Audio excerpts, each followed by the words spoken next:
Hey friends, welcome to my channel. If you're new here, I'm Elizabeth and this is the More Intuitive Me. I'm a tarot reader and your companion on the path of self-discovery. Let's flip some cards and dive into the magic.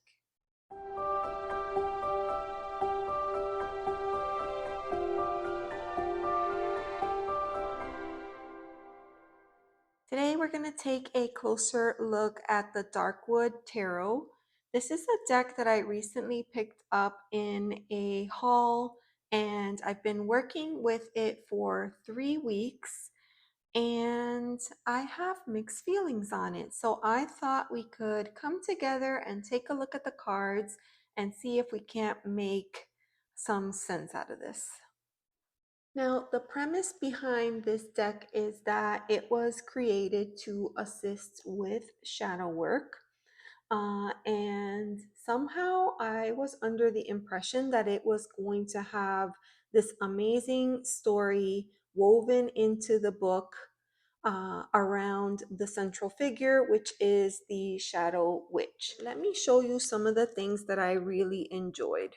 I love the explanation in the book about the shadow self.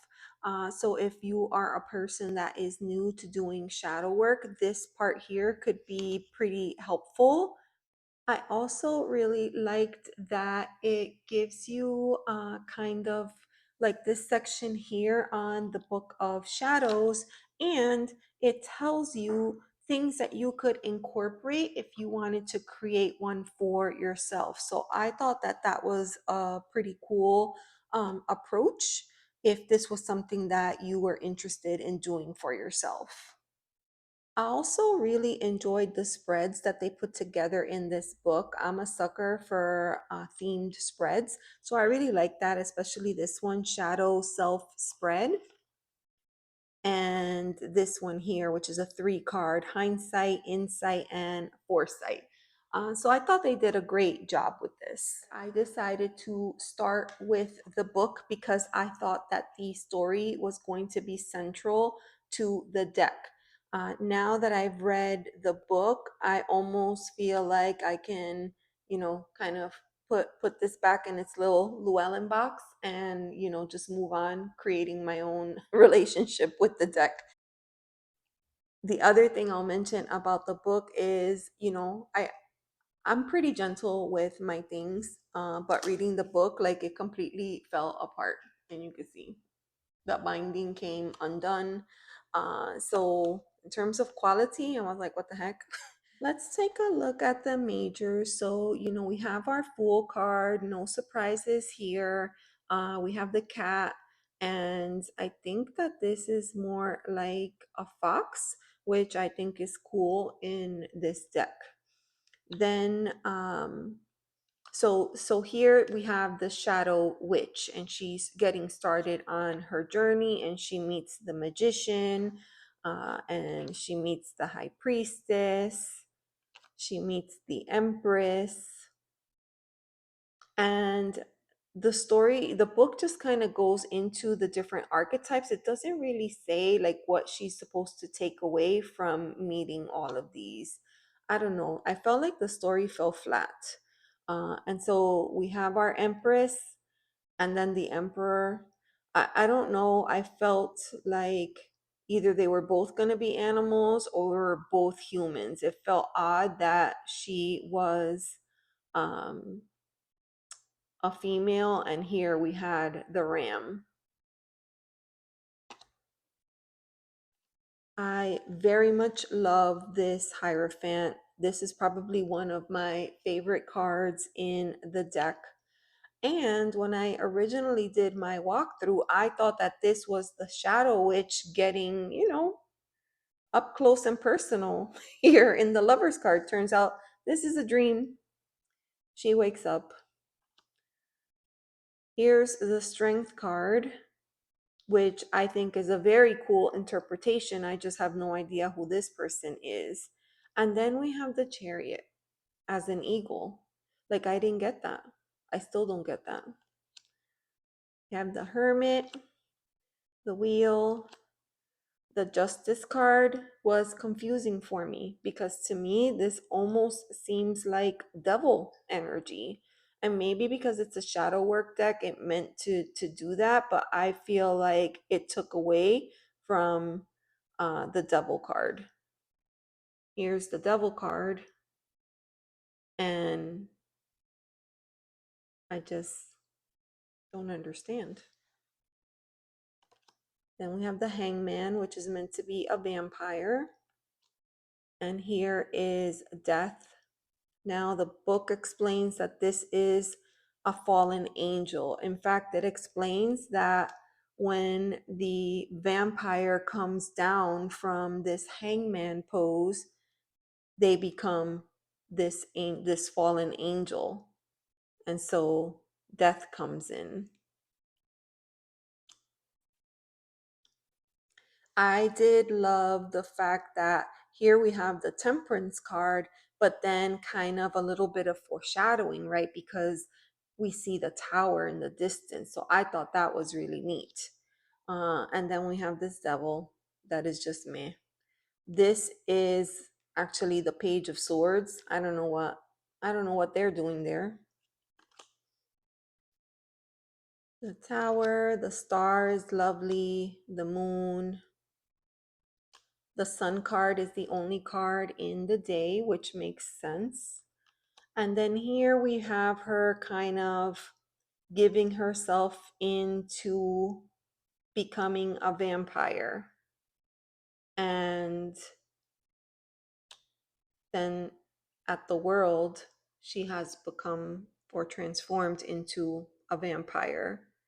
But then we don't really see that again throughout the story. So I'm not sure how or why she went from being a witch to being a vampire. So the majors were definitely confusing for me. So let's take a look at the minors. Here we have the aces, and they're pretty straightforward. I mean, no issues here. They're, what you would expect for traditional aces. Here we're taking a look at the twos. Again, they're very traditional here. I really love to see the two black horses here for the Two of Cups. And out of all these, I would say probably this Two of Swords is my most favorite. Now here we have the threes. Um, I mean, pretty standard, I would say, except for this Three of Wands. I feel like the Three of Wands, when I think of it, I think of being ready to take that next step. I don't really see that here. I mean, she looks like she's in a cave, and there's a dead figure down here. Keeping in mind that she is a vampire and that she has just satiated her thirst. I mean, maybe that's the route that they were going with that Three of Wands. I'm not really sure. I did struggle a little bit with the Three of Cups, but then I realized that these were actually three witches and they shapeshifted into cats. So once I made that connection, it made it easier for me. This is probably my least favorite card in the deck here, the Three of Pentacles. I mean, there's a spiral there. Spirals do speak to growth and to expansion, but it's just not my favorite card. Moving on to the fours, I have to say that the Four of Wands is my most favorite. I really love the idea of like the ogre here under the bridge, kind of hidden out of sight. And, this is okay. I mean, it's okay. The Four of Swords, I felt confused on. This is usually the card of a rest, a mental break, and yet we can see that that's just never going to be possible with this creepy figure looming around. I feel like the Four of Pentacles really drives the point home, so I do like that card. Now we're looking at fives. Fives are the cards of, challenge or conflict. Um, I'm just not a fan of this. I don't know what's happening here. I feel like the first thing that I notice when I look at this card is that gigantic mushroom. The Five of Cups. I literally feel nothing when I look at that card. This for me is probably the most powerful card. I love the direction that they took with this. And then here we have the five, the fact that they're, going up this hill on their journey, and there's a little nook in here in the tree where they could take shelter, but they're missing it. I thought that was pretty clever. Now we have our sixes, double three energy, if you will. I mean, I don't know what to say. I feel like this one here, Six of Swords, is clever, but I do feel because there's an infant in the boat and this woman in the background that this has Seven of Swords energy more than Six of Swords energy. This here being the card of nostalgia, I don't know. I don't get it. I just don't. This is why I don't tend to work with a lot of animal decks. This deck had a lot more animals than I imagined. I would say for the most part that the sevens are probably my favorite. The book does speak quite a bit on the power of the threes and the sevens and the use of those numbers in the deck. I really love all of these cards. I feel like with the exception of this Seven of Pentacles, I don't know. In general, I would say that probably my least favorite suit has been the Pentacles. And I feel like they could have done something a little bit different here, something better. Here we have the eights. This is supposed to be the idea that she is putting her intentions into these wands and she's going to send them out. I don't get fast moving energy when I look at this. For me, when you put an intention out there, it's not something that works like lightning fast. So I feel like they missed it with this card. Same with the Eight of Pentacles. For me, that just doesn't make any sense at all. Now we're looking at our nines. I would say that they're pretty standard. Out of all the pentacles, I feel like they did the best job with the Nine of Pentacles. The Nine of Swords is fine. The Nine of Cups doesn't give me the typical vibes of a Nine of Cups. In the Nine of Wands, usually the figure is standing in front of the wands. In this case, they're standing behind the wands. And so I'm wondering if that is more to protect us from coming too close. I don't know. And then we have our tens. I do get the 10 of cups. I feel like that's great. And the 10 of swords. Those two are probably my favorites. The 10 of wands, I don't feel it. I don't feel that this person is taking on so much that they could barely, contain themselves. And then the 10 of Pentacles, I don't get that either. Now we move on to the courts and we have our pages here. I do feel like they did a really good job with the courts. I feel after kind of taking a look at what they've put together that I get a very clear understanding of the differences of all of the different courts and what they mean. So for a beginner, that would be great because usually court cards are the most challenging to learn. So I do very much like these pages. Moving on to the knights, we can see that the only knight that has a steed is the Knight of Wands. Uh, so it's disappointing for me when they either, I feel like they should either all have or none have. Or in this case, he has the steed, the Knight of Swords is surrounded by crows or ravens. The Knight of Pentacles has an owl, but the Knight of Cups doesn't have anything except, a smile on his face, I guess. Oh, goodness. Let's take a look at the queens. Again, I really like how they did all of the courts. I would say that with the queens, I feel like my only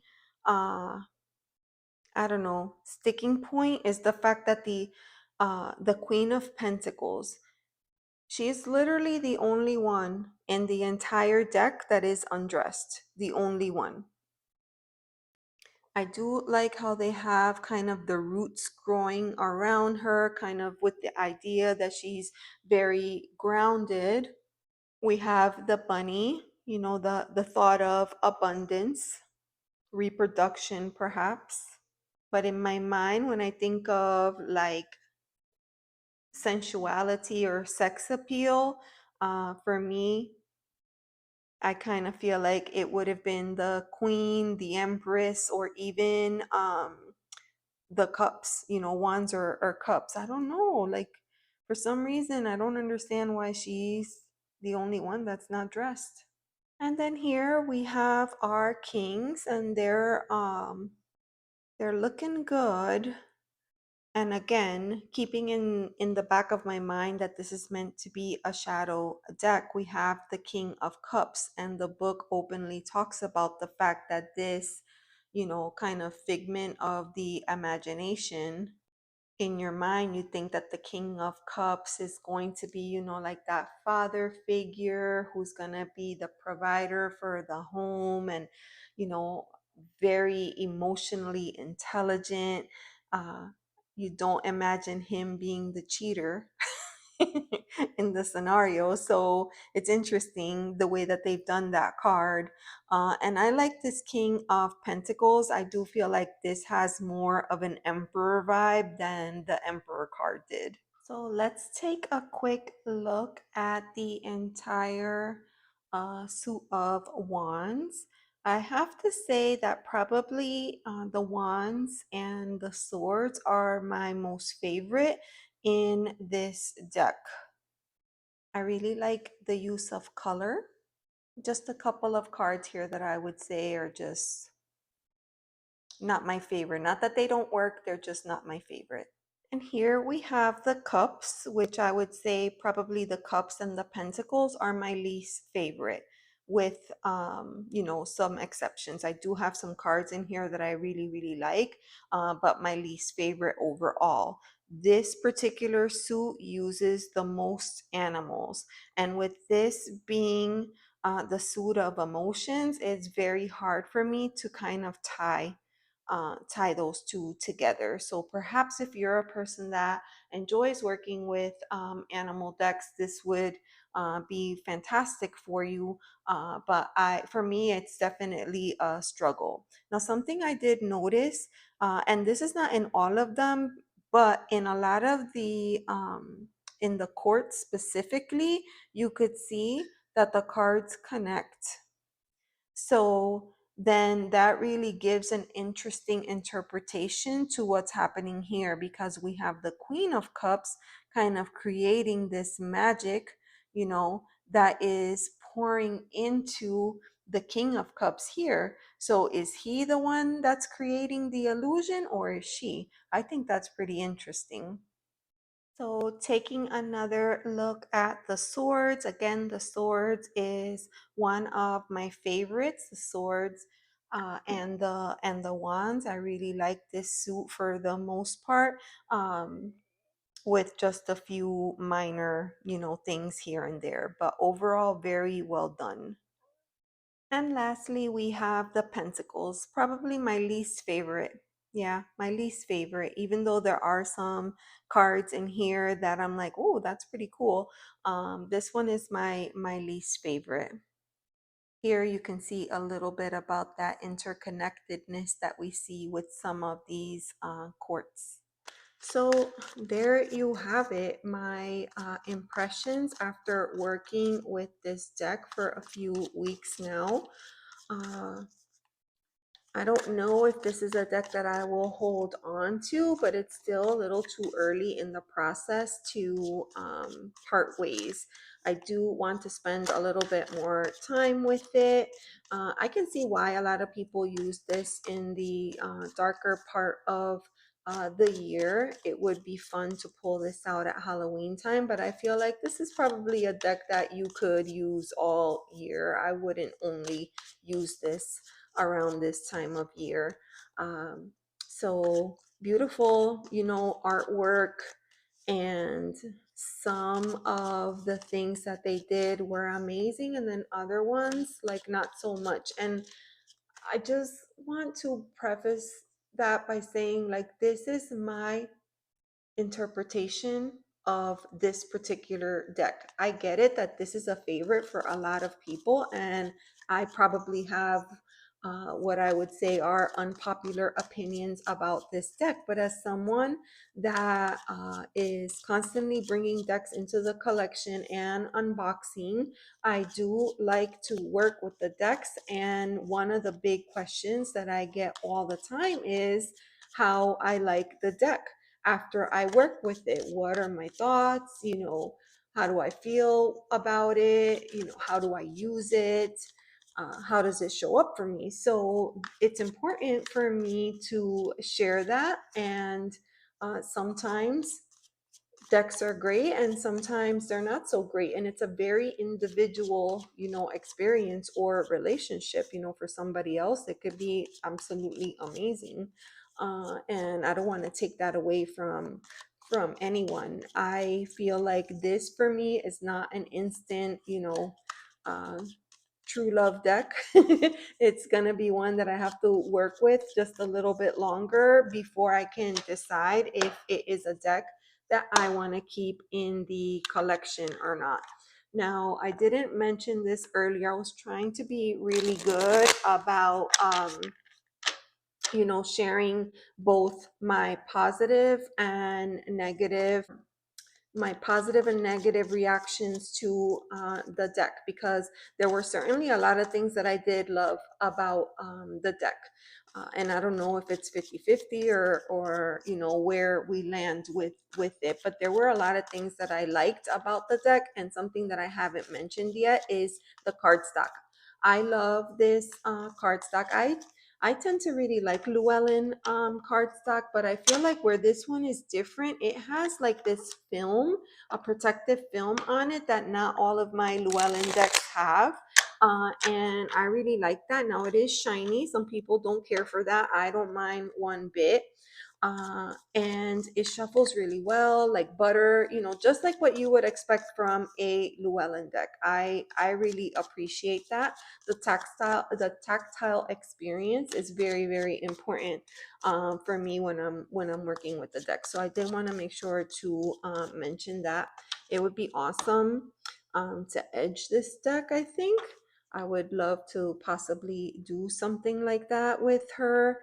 And I think like the guidebook where it shines is with the court cards. So in that case, I may refer to the guidebook if I had any questions where I was needing a little bit more insight. But other than that, I definitely feel like this is one of those decks where I would just, take the guidebook, stick it in the box, and put it on the shelf, and probably not refer to it again. And that's really hard for me because I'm a person that really loves guidebooks. I love to spend time with them and refer to them, and I'm always looking for little nuggets. But yeah, this is not my favorite. This is just not my favorite. So yeah, those are my impressions of the dark wood. Um, would love to hear your thoughts. Have you picked it up? I know when I did the unboxing, there were quite a few people that said that this was a deck that they, didn't feel the call to pick up.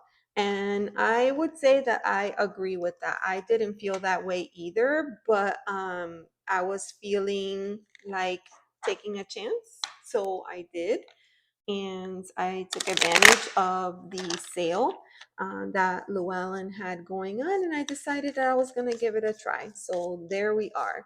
I will continue to work with the deck. If anything changes or shifts, you know how it is. Sometimes you work with the deck, you don't like it, you put it away, and then a year or two later, you pull it back out, and you're like, "This is amazing. What's the matter with me?" So, so we'll see. We'll see how it goes. But yeah, thank you so much for letting me sit here and tell you all the things, like I don't like this, I don't like that, I don't like that, because that going through that process really helps me believe it or not, to bond with the deck and connect with her. And because I was having a hard time, I felt like I really needed to take that closer look and verbally articulate what was going through my mind as I did it. And so I thought, if I'm going to be verbally articulating it, I might as well be recording that as well. So, yeah, there you have it. My thoughts on the dark wood. Let me know what you think. Do you agree? Do you disagree? Would love to hear more in the comments. Thank you so, so much for watching. I appreciate every single one of you, and I will see you next time.